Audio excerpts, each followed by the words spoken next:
tracking a screen onto a device is one thing, graphics, but when we've got hands, fingers, that kind of stuff that go over top of them, that's something entirely different. And Mocha there are some tutorials on Mocha that are pretty darn good that actually allow you to even track like a finger or thumb over top of it to mask that out. But we've got a green screen built into this. There's no reason to go to all that extra trouble, and that helps keep what I'm going to do shorter and the general concepts easier to get. So so the first thing we're going to do is we're actually going to track that green screen. Then we're going to apply the graphic to it, apply the tracking data to the graphic, and then we're going to use the green screen to sort of isolate it. And by the time we're done, we'll add some other effects over top of the screen to make it look realistic, because if it's a phone, it's going to have reflections and highlights moving across it. There's no point to doing all of this if you're not going to try to make it look as spot on as you possibly can. So everything I'm going to show you helps with that. This is the way I'm going to build things. I mean, it's very tempting just to take a piece of footage, take another piece of footage, track them and try to put them all together. But if you need to go make changes later on or swap out that screen, this gives you flexibility. Not only that, let's say you design websites, you want to look at the mobile view, or you design an app or a couple of different versions of an app, say a couple of different designs that you actually want to show on a device.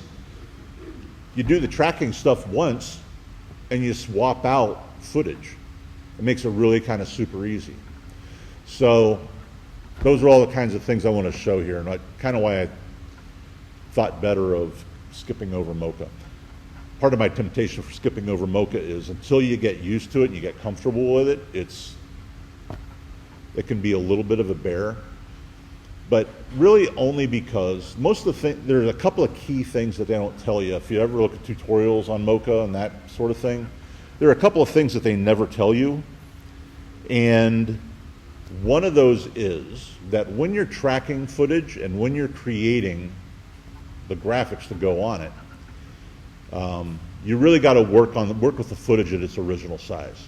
Start off with the raw footage as it is, at its actual size, do all of your work, and then if it needs to go into a smaller size composition, this footage, for instance, is 4K, basically. It's basically twice the size of a 1920 1080. I'm going to work on it at that size, and when I'm done, I'm going to place it into a 1920 by 1080 composition as a composition.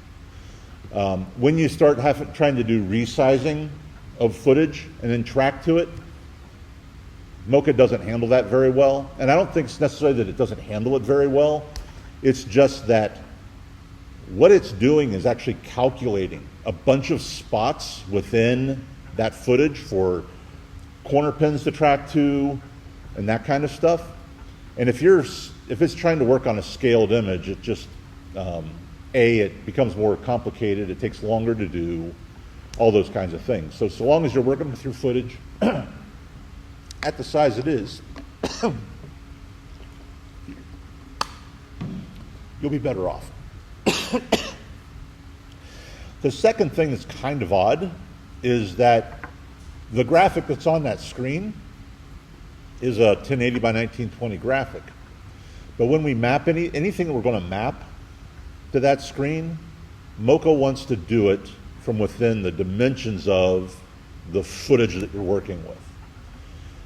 Which means that, which basically means that this is what my footage actually looks like that's going onto that screen. It's matching the width, and we're scaling it down. Yeah, Gabe. Mocha is, it's sort of it's an app that After Effects uses to track image data. So it's different from the methods we looked at on Monday. So I have to download that. Mocha, you shouldn't have to download. It should be part of After Effects. Mocha's built into it. It's kind of an under app. It's like you launch it, you work with it, you save the footage, you close it, and then you work with it again. But it's not really an app that sits side by side. It works inside of After Effects. It's actually more of a plugin, I guess. So that's what my footage looks like. And it's just the way we have to prepare it and the way that it kind of goes together. So the reason I mention all of that is, if you're anything like me, my tendency is to put things together the way I want them to be and then do all of my stuff. But this is one of those cases where working on the raw footage at the size it actually is the smartest thing to do. If you're building a 1920 1080 composition and your footage is 1920 1080, then you're in okay shape. But like in this particular case, the footage I have to work with is twice that size. So, and it's another one of those things that you get it as close as you can. Sometimes you got to do it a time or two to work out all the kinks in it. But step by step, it's not a horrible it's not a bad process. It's just a lot of little things to do and a lot of things to kind of keep in mind as you're doing it. So I'm going to hide that footage. So this is basically what we're working with. And we're just going to track that, and we can then animate that screen or anything else we want to do after the fact. So I'm going to create a new project just to start it all from scratch. And drop my footage in. So let's see. It's really only this stuff. Actually, I'm just going to, I'll grab them all. But so I'll drop those on. And that's not the way I wanted to import that. The screens file is a PSD file, and you want to import that as a composition and retain your layer sizes whenever you import that. Just like other stuff we've done. Because inside of the screens footage, there's a bunch of different screens that theoretically we can use and animate, make this screen do something as he touches it.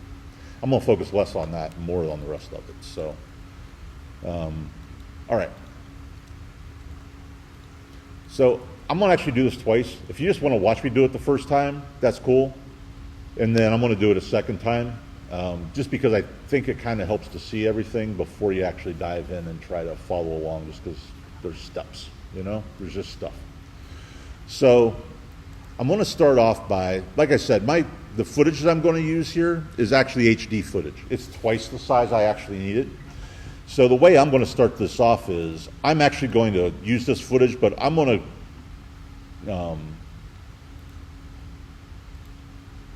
to make a comp out of that footage so that when I'm done, I'm working with this comp and that footage is dropped into it.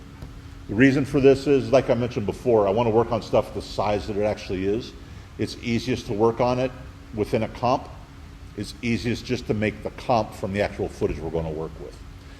If you're doing 1920, if you've got 1920 by 1080 footage to start with, and that's the size of a file you're building, you don't have to really do that step. You can go straight into your main composition, but in this particular case, I thought it was worth doing this way just to make the point. So the green screen area is what we're going to track. So I think before I do that, I'm going to add one other item to my document here, and I'm just going to make a new solid, because what a solid will do is it'll make a layer, it's just going to be a color layer, the actual size of my composition. This is going to be, and I'm actually going to pre-comp this. So I'm going to select that, I'm going to pre-compose it, move everything in, and say OK. And I'm going to name this my screen image. So this is the piece that's actually going to map to the green area. And I'm just going to hide it for the time being because I don't need it. Just keep it out of the way. Just make all my parts before I start. So selecting my footage, I go to Animation, down to Track and Boris Effects Mocha. And it brings up this effects panel, and there's a little Mocha icon here. Click on that.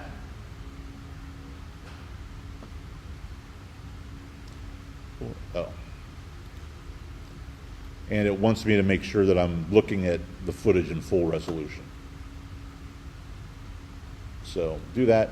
Now we'll launch it.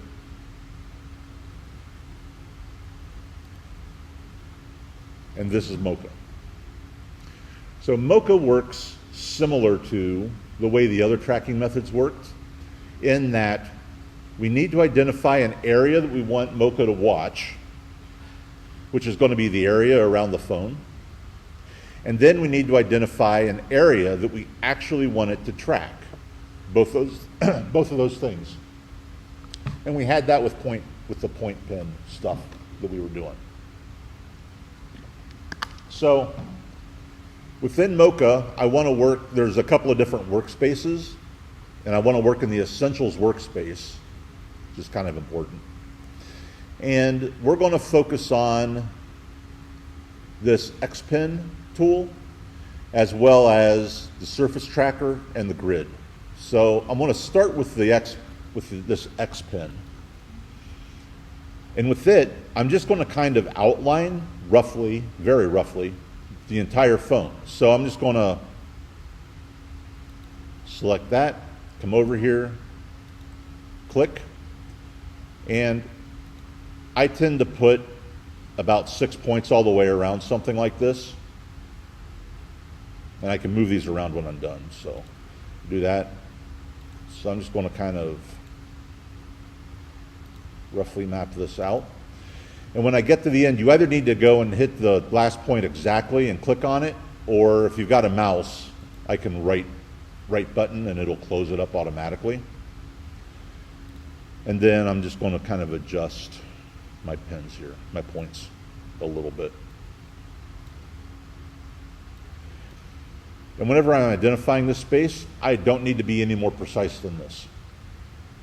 It's just the general area that we want Mocha to look at. These little pins on the corners of all these, if I pull these, I can adjust the tension on that spline, but I'm just going to leave them where they are. It'll be fine the way it is. So that's the first step. The second step is I'm going to go down here to the surface tracking object. And actually, I'm going to turn on my grid first. And the reason I'm going to do the grid is that whenever I'm identifying my screen area, this grid's going to change. I'll be able to use it to see how accurately I've kind of mapped that area. So turn on that grid, and I'm going to click Show Surface Tracking Data. And it puts, if you can see it, another blue line here. And I just need to grab these corners, and I'm just going to roughly place all of them to start with. And you'll see the grid starts looking wonky, but when we place everything, it'll start coming back into line. This blue line that I'm positioning right now, these are going to actually represent the corner pins that After Effects is going to use to track the screen. So this outer area that I designed first is the whole area that it's looking at. But this blue line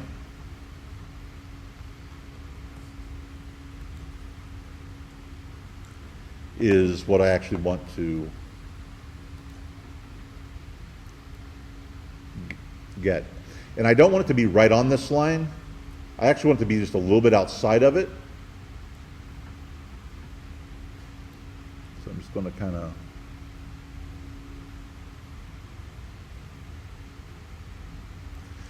place all of that.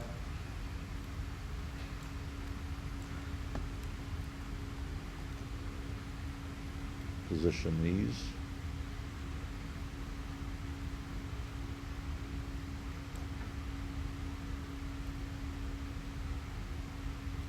So here's why Mocha is actually better than the methods that I showed on Monday. So you remember, whenever you're doing the 4-pin thing, or even the single pin, whenever the areas that we identified, the corners of the computer screen or the logo on the front of the car or whatever, anytime it got obscured, After Effects didn't know what to do and kind of freaked out, and we lost our tracking points. Mocha doesn't work on a point-by-point basis. We're actually mapping a region, and it's identifying it. So here, where we've got a thumb that comes over, this isn't going to get in our way at all, because we're actually mapping the green area. And as we track through this, you'll see the movement of other things in the frame don't affect it at all. So, but we do want to make sure that we kind of get this as close as possible. When we're setting this up, we want to make sure that, this is a timeline down here, we do want to make sure that the playhead stays at the front end. That's why I keep using the hand. It seems like anytime I ever try to use the space bar to pan around, it ends up starting the playhead, and gets kind of annoying. So, but I just want to kind of go into this, check it, make sure that it's just outside of this kind of blurry area.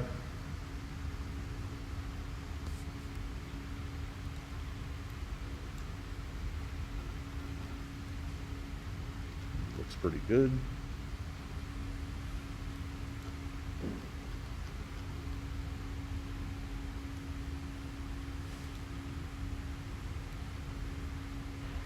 Pull that up a little further.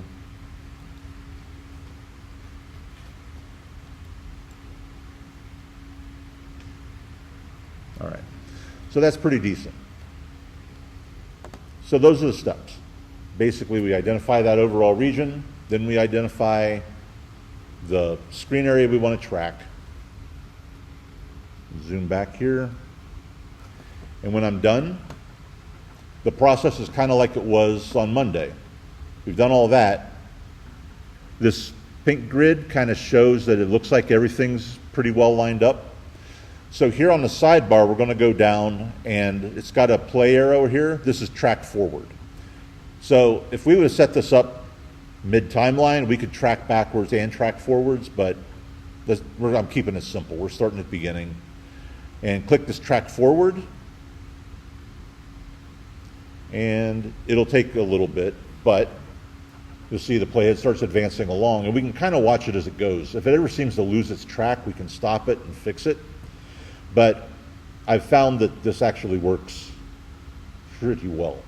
So we just need to track all this. This is kind of a long clip. I should have shortened it up. But we just need to wait on it to finish. So if, like I said, there are tutorials that get into a lot more depth. You can set up multiple track areas within one track. You can track, I could track the thumb's movement separately.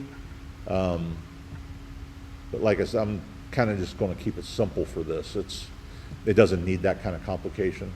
So if you need to do more of this and the footage that you have isn't going to work out super well and you need to do more in-depth kind of tracking, there's a bunch of tutorials out there that go over it. Mocha itself has several nice ones. Just make sure you get tutorials that occur within the last year or so, because the process actually changed. They updated it and changed the process. You can probably still use the old process, but this one's actually easier and a little bit quicker. It takes just about as long to wait on it to track everything as it does to set it up. So we're about almost to the end. And this is it for the actual tracking part until we map our shape in After Effects. So once this gets to the end, what we're going to do is save this, close it, and then we'll have the data to use in After Effects. Like I said, it's more of a plug-in for After Effects than it is anything else. Anything we do is happening inside of the composition that we're working on, and it's all stored there. So, all right, so it's to the end, we're done. The save button is actually right up here in the top left-hand corner. I'm just going to click that. It doesn't give you very good feedback, so I always click it a couple of times. But then just go to the menu and say quit. And we're back into After Effects. So this is where the fun starts. I'm going to actually turn on, this is my screen graphic. I'm going to turn that on. And then with my, making sure that my footage is still selected, I'm going to go up here and open this tracking data. And it says create tracking data. So if I click on that, it's going to bring up a window. I forgot to point out while we were working Mocha, whenever I created this area, this region to watch, it created a layer for it. And that's where our track data is. So layer 1 is what we want. We'll say okay. See, it dropped all of its values in here. And then I'm going to go down here and we're going to use corner pin and support motion blur. And we're going to layer export to, we're going to select our screen image. This is why we need to have our screen image in before we set to do this. So there's our screen image. We'll leave it at source. Apply export as I hold my breath. And there we go. So now if I were to play through, actually I'm going to drop this to half. That yellow graphic is now tracking to that screen. And I'm excited because it never works the first time through for me. I always have to do it a second time, every stinking time. Usually because I try to take a shortcut, and I finally learned not to take shortcuts after however long. So anyway, there we go. There's that. So that's the first part. What I want to do now real quick is I want to go into this screen image. And I want to place this screens comp, which has all my footage and my different screens in it. Just drop it in there. And this is what looks seems kind of weird. It's the kind of the hard thing to get past. But I actually want to scale this to match the entire comp area. If I right click on it, go down to transform, fit to comp, it fits it to that comp area and stretches it out.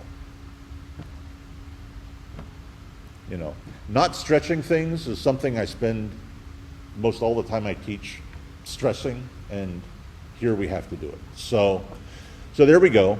And if I go back over here to my footage, it's dropped it right on, right in place.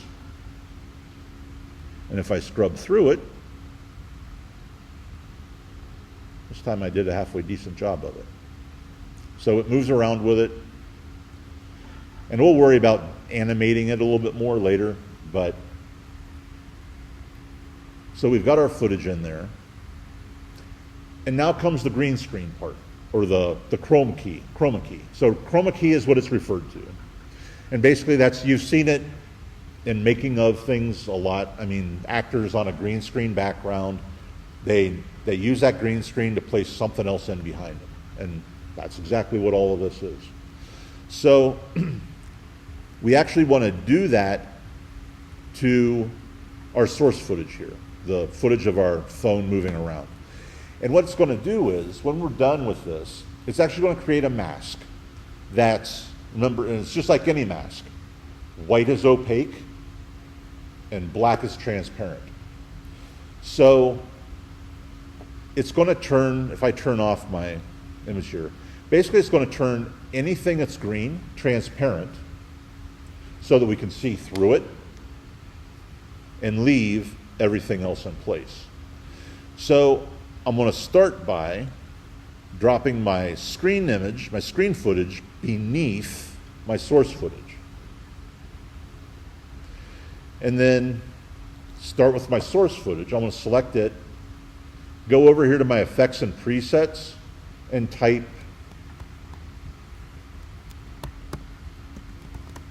Keylight.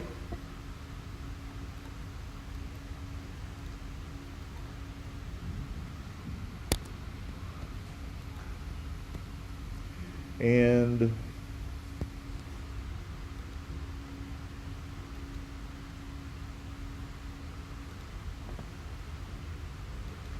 type Keylight, hit return. Maybe it's one word. Maybe I should have typed key.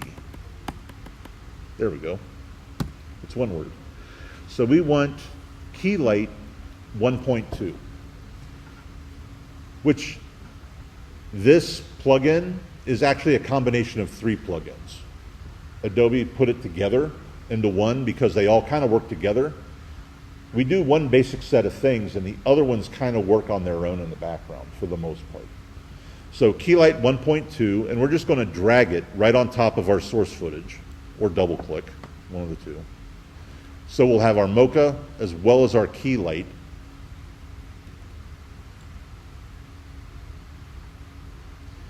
And I'm going to go here to view. I don't want to start with my final result. I want to work with an intermediate result to start with. It's just sort of a lower resolution proxy of it. And we want to identify the screen color that we're going to track to. So as you can imagine, if we're selecting a color, that means it doesn't necessarily have to be green. It could be blue, which is another common keying color. You can theoretically key white areas, black areas, that kind of thing. Except that the only problem with black areas and white areas is you have an awful lot of other black and white areas within your composition, generally speaking, so, and you don't want to affect those. And while you can isolate them, green and blue tend to be the two kind of standard colors that videographers use to create maskable areas. So here at screen color, I'm going to grab the eyedropper and go as close as I can to the finger and just click.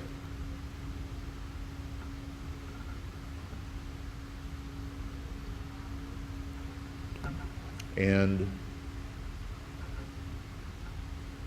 it did it already.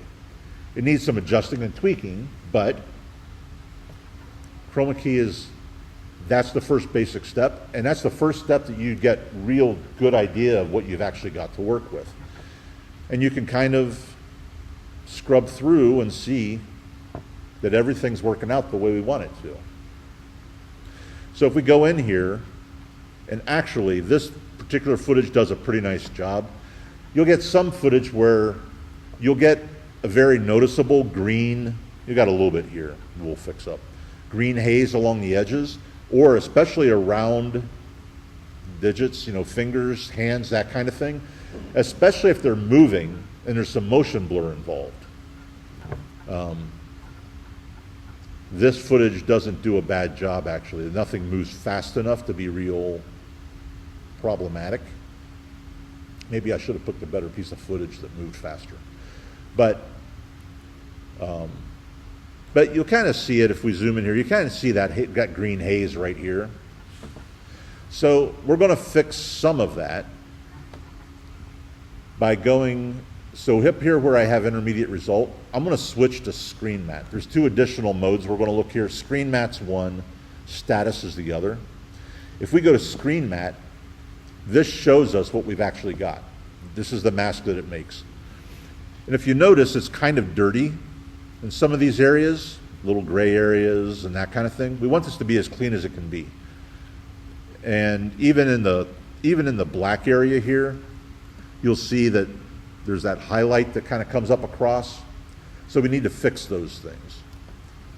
We're going to do that by going down here under the screen matte section, open it up, and we've got a black clip and a white clip. So I'll start with the white clip, and if I slide it down from 100, we'll see those gray spots go away.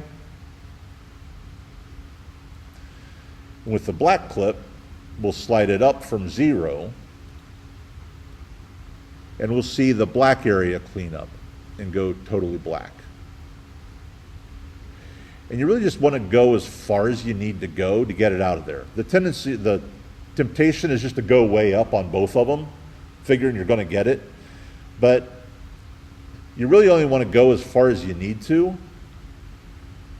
get it, because you don't want to choke. Basically what it's doing is it's bringing the white levels and the black levels in a little closer to each other, and it's kind of choking that mask a little bit, choking it down. So you don't want to go too far with it. But we'll do that. And I'm going to go, the other one that's worth taking a look at, or spinning a look, taking a look at, and here it's not going to be that big a deal, I don't think. But, so status actually shows you even more detail, and we actually got some green coming in out here on the white clip. So we still should go in to that white clip and dial it down some more too, I think. Yeah, not too far.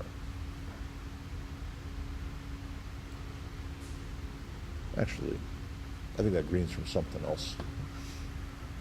But any other imperfections, status will show you. And once we're done, we can go back over here to our intermediate result. And that kind of cleaned up our edges a little bit. And then once I've got it to where I think it's pretty good, I'm actually going to take it down to final result.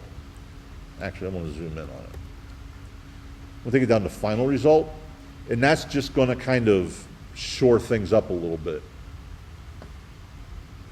Kind of tightens off and fixes a lot of those bleed areas, those spillover areas. So we've done that.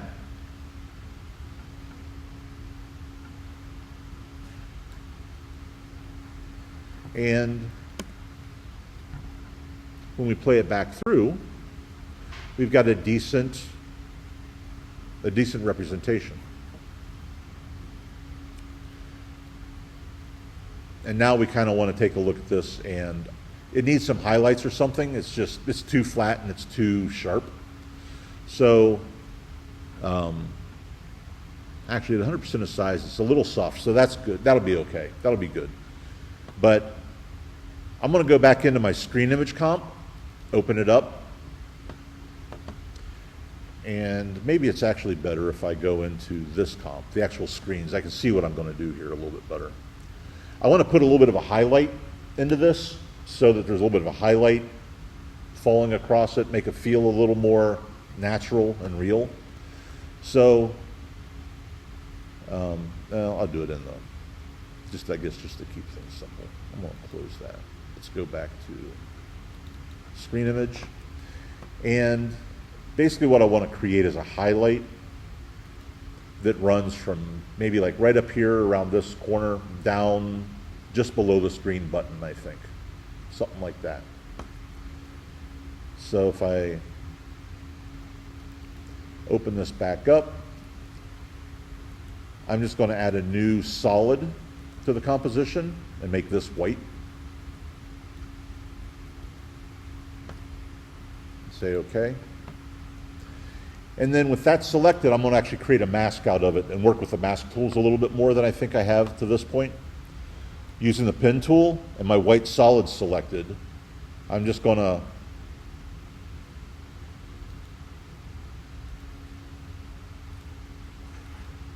mask out an area of that white. And I can grab this and adjust it a little bit. Let's see, zoom back on that. And then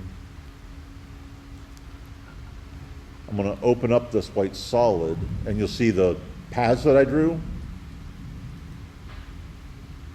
Arrow. Here's our mask object.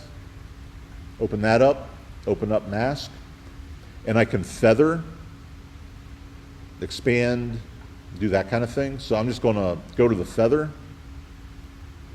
and slide that over, and it's going to soften that edge. And then go to my mask opacity and drop it down some. It's kind of a highlight. I think I want to go back here to my path and drag this down a little more. We'll do that. Now if we go back over here to our footage, you'll see that highlight's now in place. Maybe it's a little bit strong. And follows everything. It's actually a lot strong. Could definitely dumb that down, blur that back a little bit. But now we've kind of got a highlight that we can track across there. We could get real tricky. The original phone had a reflection running through here. I mean, we could use our mask material again and probably do something with that kind of a shape, but we'll keep this simple. So we've done all that. It's a nice big piece of footage. Let's go back in here real quick. Drop this opacity down some more. Bugs me. All right. So there we go. And we can do more work to that phone. I mean, the screens are in a Photoshop document. We can time screen changes to when that thumb swipes through real quick, just to sort of show that. I don't remember whether I showed this. I know I showed it to somebody because they were doing something that needed it. But we've got this comp here, and if I scrub through here and I see that, like right here, his thumb touches that screen, leave my playhead there. If I open up screen image, the playhead is exactly the same spot that it is in my main comp. And if I open up my screens comp, playhead is still there. That's still the exact same position that it was in the other comp. And knowing that, I want to turn this off because I already know. Let's see. So that's a second screen. So when he touches that, I can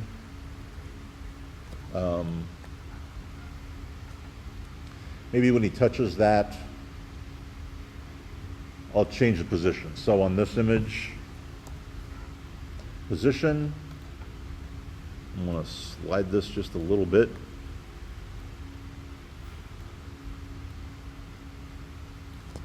And at this spot, I'm going to slide this over. So it goes away. And now if I come back to my main composition, if we play this through, notice that when he touches on that green button, it slides away. Pop back in here. I can add a little bit of motion blur to that maybe, so it looks a little more natural. I can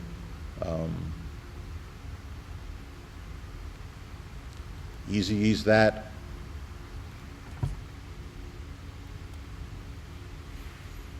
Enhance it a little bit.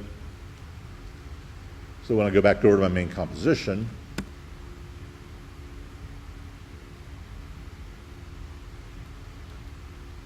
what did I do? I messed something up.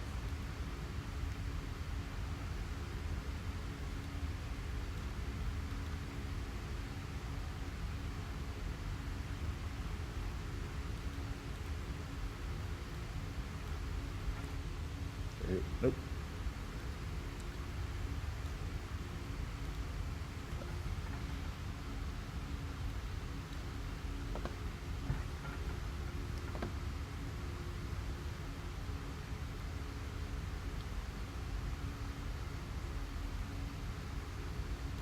I'm not sure what I did. Either way, I messed something up. So when it slides across, oh, I know what I did. Duh. Oops. I hit the wrong switch. That makes more sense. All right. It's always something simple. So he touches it, and it slides away. Every time he touches, we can animate a different screen, and that sort of thing. So that's how we animate the screen. And then one more thing I want to do before we do this is, this is an oversized composition. So my main composition I want to have is going to be 1920 by 1080. So I want to create a new composition, 1920 by 1080. And I'm making it 25 frames a second because that's actually what my video footage is. So I'm just going to keep it all the same. Call this my main comp. And then I'm going to grab my comp of this, drag it into it, and scale it down.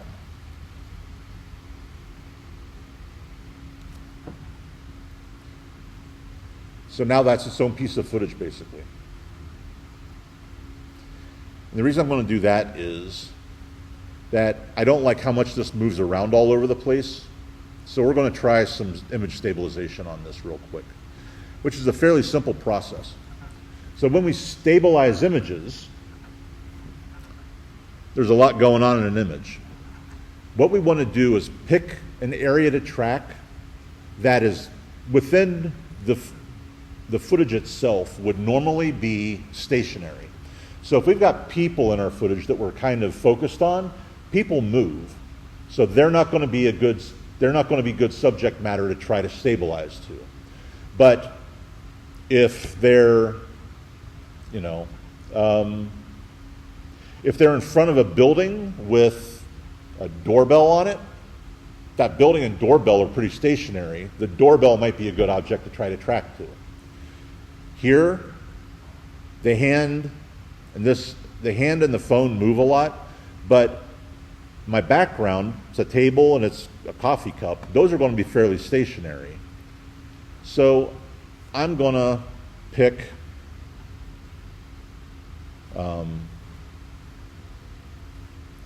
one of those, pull this down all the way. So I'm going to pick something here to track to, and I'm probably going to pick, actually this highlight right here doesn't move. I don't think it goes away. If I look at my footage, it stays in the scene the entire time. It never gets obscured. I think that's probably going to make something pretty good to track to.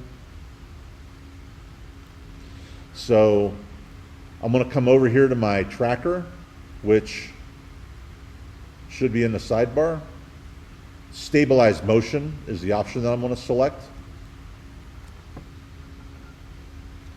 And it sets our motion source, gives us a tracker, which is right here. Stabilize, and we're only going to work with position for now. We can do the rotation separately, but I've already got a lot of compositions in here, and I've kind of done a lot of things already. So I'm going to zoom in on this tracker, make it a little bit bigger because I need more to work with. Zoom back out, and then grab it, and I'm going to drag it down here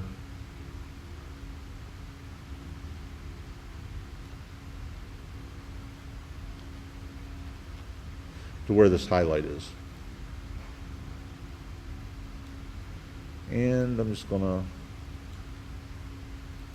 remember, the larger area, you try to track the slower this is, but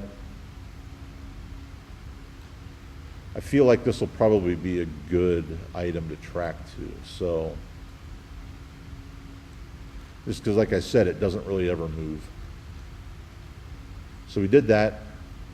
Actually, maybe that'd be better.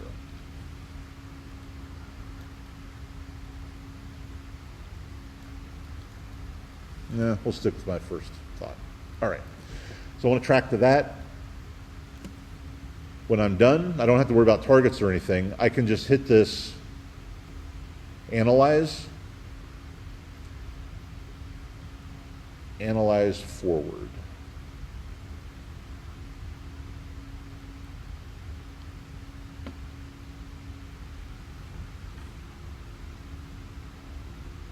I picked kind of a big area, so this might be a little slow. But basically what this is going to do is, this tracker is going to actually,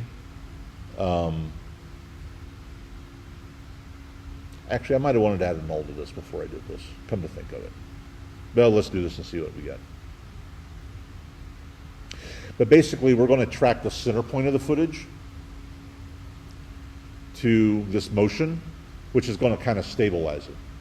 But it's but one of the things we'll see happen is as it moves, actually maybe I enlarged my footage enough that it's not going to show, but usually you'll get gaps at the edges of your footage, and you'll need to scale your footage up a little bit to fill that.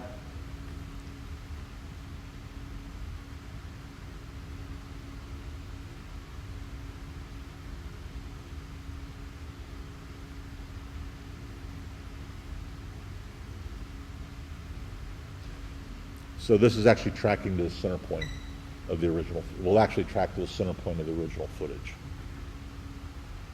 And it should.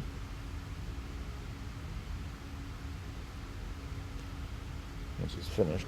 But it is staying tracked on that highlight. So it's taking a little bit longer, but I think it's going to be pretty close, pretty right the first time through. So.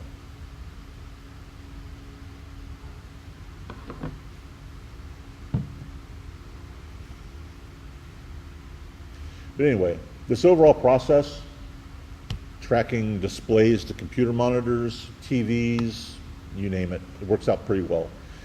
The Chroma key part only works best if you've got green screen or a blue screen to work with. But overall, this works fairly well. So let's see.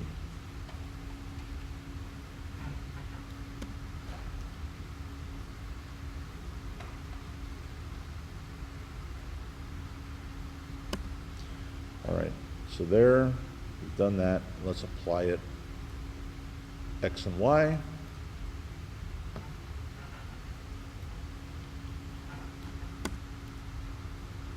This is why I should have done a null.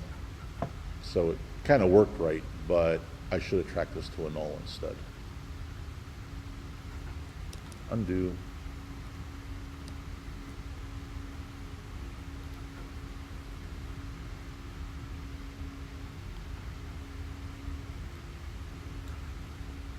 I should have tracked it to a null. All right, do that. Go back here.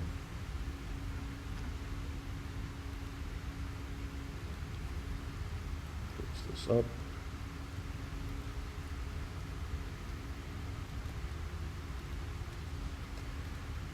And add a null to my comp.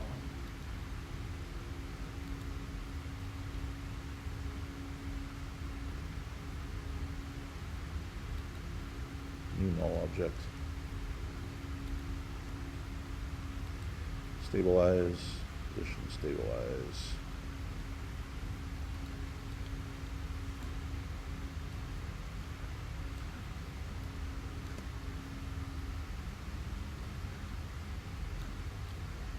Actually, I'm going to try something smaller this time. So it hopefully goes a little quicker. Let's try this.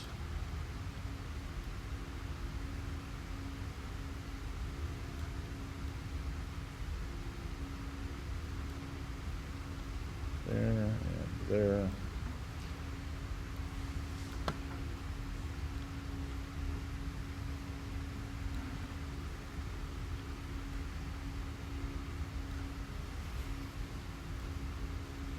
And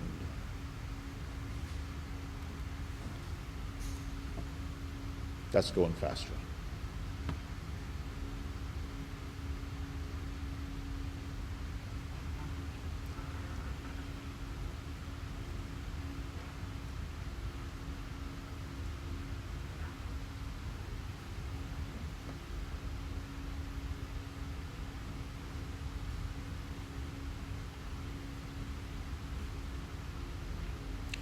All right, so now I'm going to edit my target.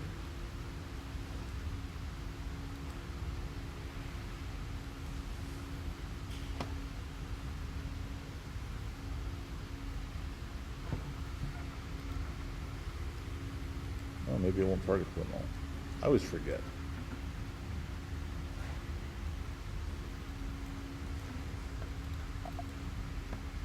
I guess I won't. All right, so I need to adjust my center point manually, I guess, on my footage. we'll take our footage.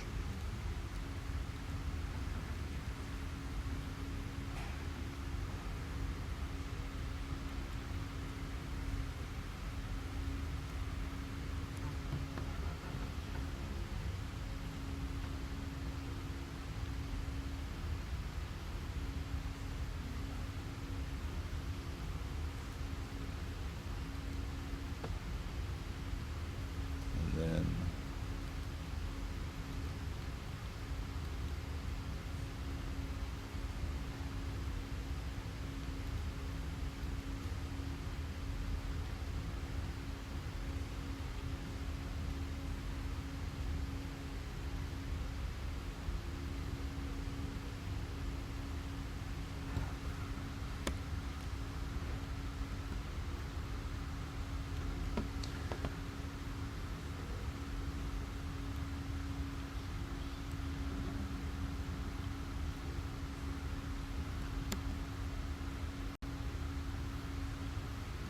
let's try that again. As long as we have our motion source, we still got our tracking data.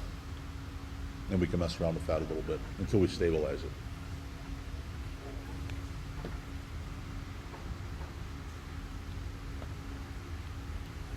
All right. So I'm going to go through and do this again, maybe a hair quicker, without all the explanation. So you're watching before. I want you to try it, at least get something set up so that it all tracks. So go ahead and load in the footage that I gave you. And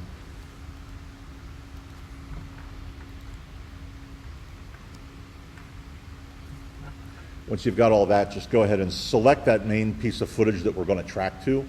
Select it in your project window, and if you right-click on it, you can make a new comp from that selection.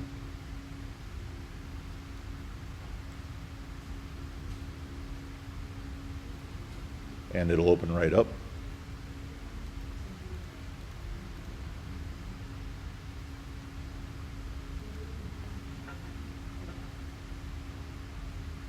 All right. New comp from that selection. So that's what's open here. That's the comp that's open down here that we're working with. And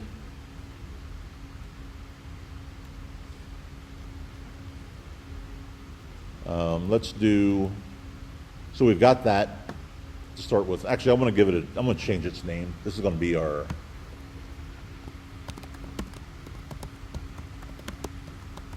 main tracking comp. And then before we do anything else, right-click down in your timeline where your objects are, right-click, go New Solid. And we're just going to make a solid that's kind of a light yellow or something. Something that's going to be easy to tell the difference against that green screen, from the green screen. We'll do that, say OK, say OK. It's going to be the full size. And then we're going to right-click on that solid once we've got it. And we're going to pre-compose that. Make sure you check move all attributes, items and attributes into the new composition. And call this your screen overlay or something like that. And say OK. So that makes a composition out of it. And then I'm just going to hide that so it's out of the way while we're working. All right. Do I need to hold up a minute before I go on? Or, yeah. The screen or the video? The screen area. You just, so you made a solid down here, right? You just right-click on it and pre-compose. Yeah. Yep. And then make sure you have that second checkbox clicked to move all attributes and assets into the composition.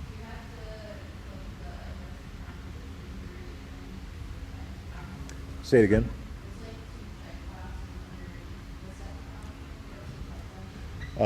When you say pre-compose, you want the second, the two that are below it, the adjust and open, you can leave those alone.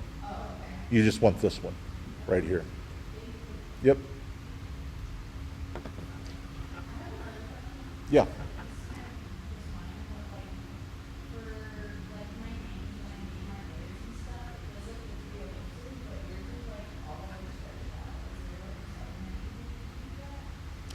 So,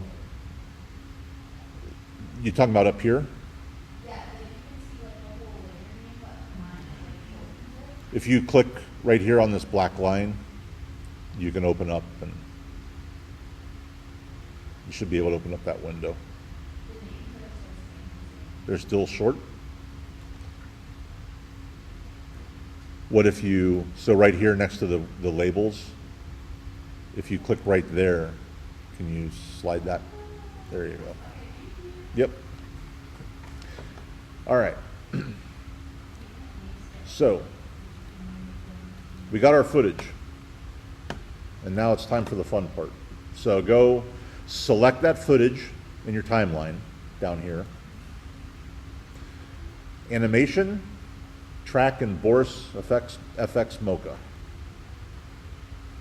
And you should bring up this in your effects panel. Click on the Mocha button logo.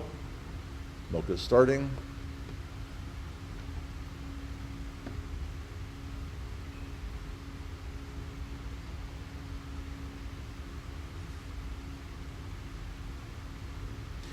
And once it's all started up, you'll have this window over top. Just say start. Click start.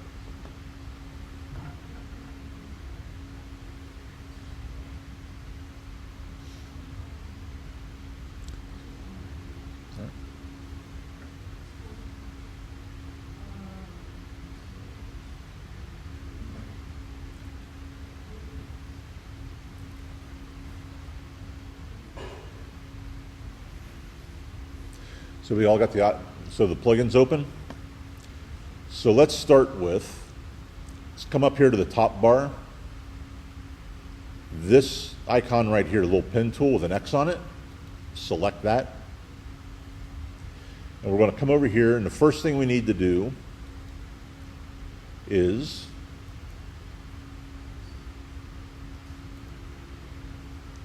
roughly outline our entire phone.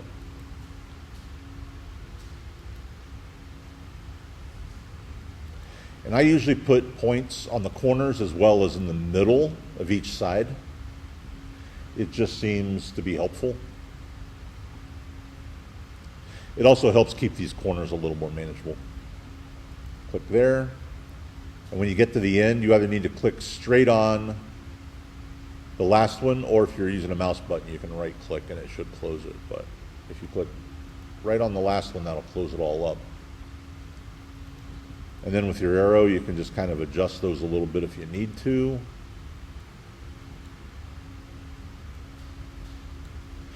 So we have rough outlined our entire object.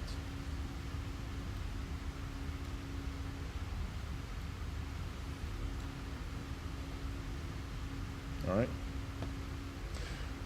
We all complete that part? Good?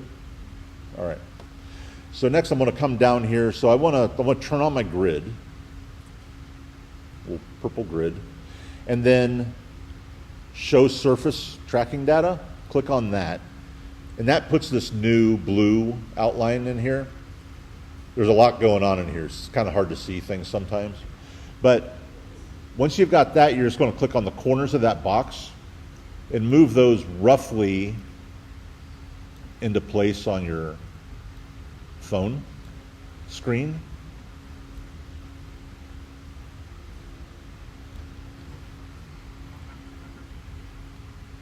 And then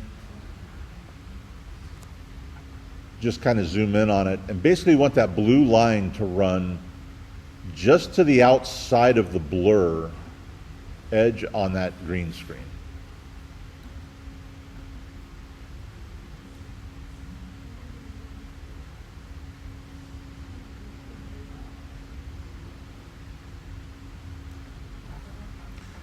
And when you want to pan around, like I said, I use the hand tool. I just run into fewer problems that way. Switch back to the point.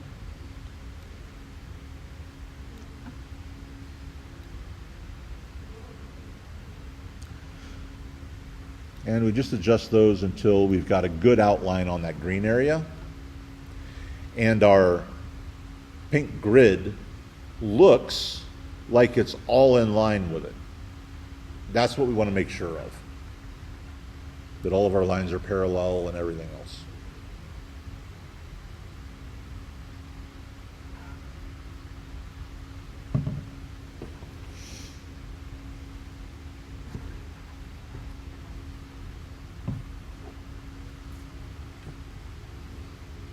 And then once you've done that, if you found your way through all of that, we'll just sort of zoom out on it. And down here on the side, there's these two arrows with a little T in the middle of them.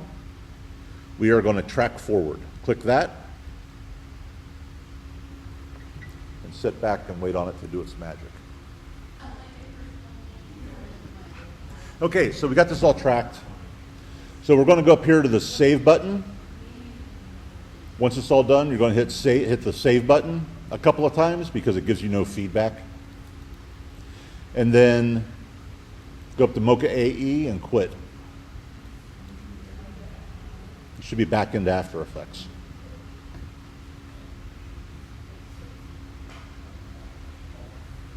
All right.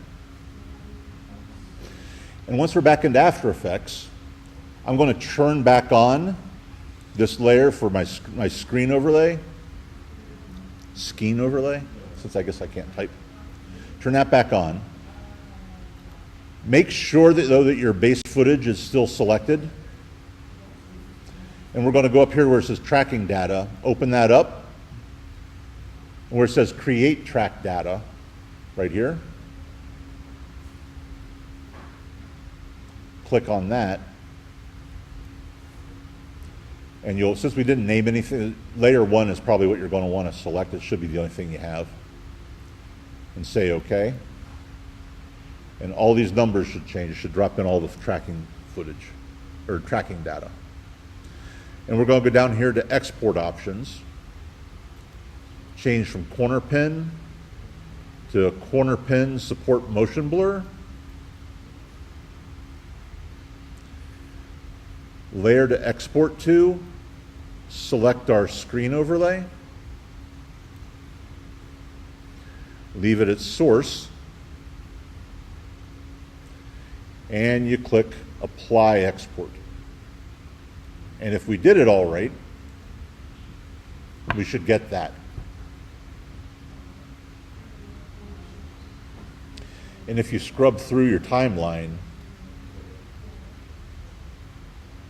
it should track nicely to that. All right. So, for the few that are still standing with me,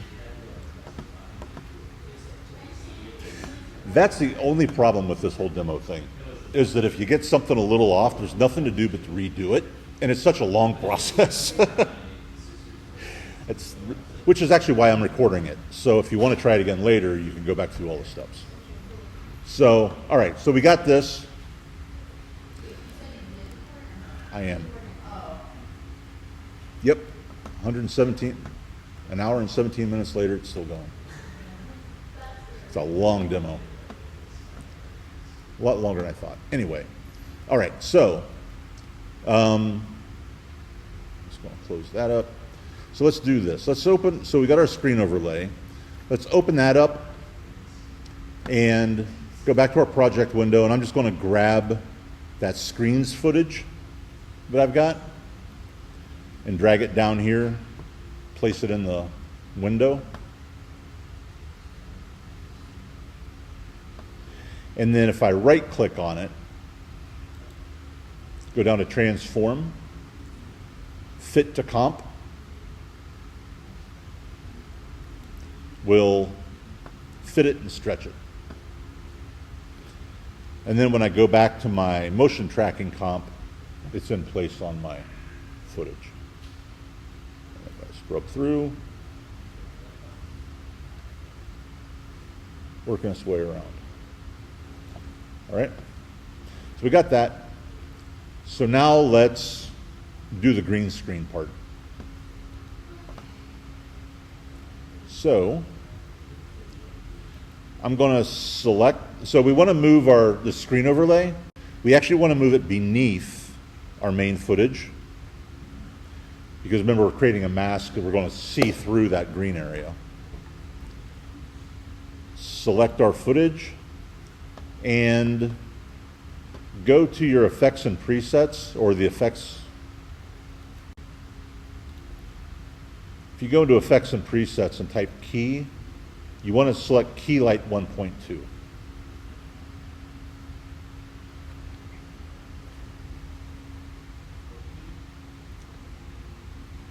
Keylight 1.2.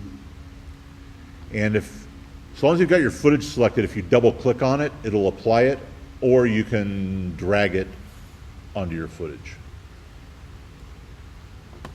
And there's Keylight. And then I'm just going to zoom in a little bit so I can see what we've got. And under Keylight, I'm going to switch from final result to intermediate result.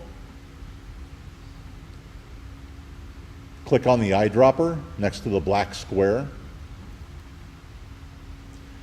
And I'm going to click on the green screen kind of close to that thumb. And that creates our mask. So now the thumb's on top and everything. And then I want to switch from, so that just creates our rough green screen. So if we switch now from the view, from intermediate result to like screen matte, we'll see our black and white, and we can see that there's gray in our white area. We just want to go down here to the options on the side, screen matte, and open that up. And we want to drop the clip white until the white areas all go pure white. And we want to raise the clip black until the black areas are entirely black. Like that. And actually, if you didn't get the tracking right, you can still do this part by just laying something over top of or underneath. You can still do the chroma key part. So we got that. I'm going to take a quick look at status. This looks okay.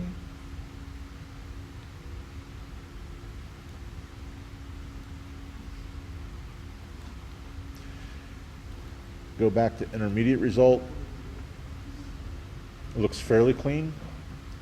And then I'm just going to switch it from intermediate result to final result when I'm happy with what I've got. I could probably stand to mess with it a little bit more, but in the interest of time. Go to final result.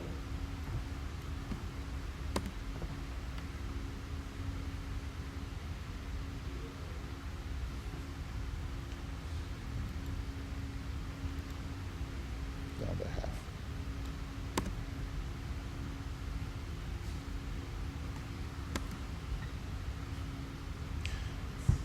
So it should track to the screen pretty decently.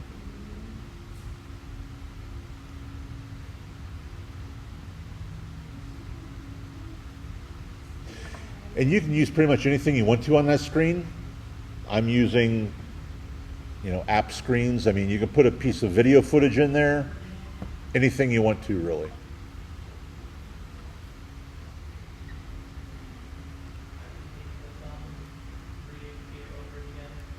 So so do you have Keylight? And is your screen overlay on top, on the bottom layer or the top layer? Put it to the bottom.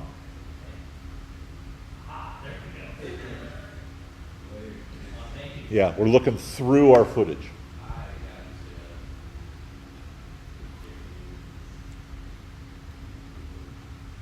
And then, you know, we've got these different comps. I mean, you can go back into these other comps, into the screens comp, and you can toss that highlight in there like I did. I mean, anything, I mean, the idea, the whole point to doing this is to make it look as convincing as possible that, you know, this footage was on the phone when you shot it. And usually this kind of stuff isn't ready when marketing footage needs shot, so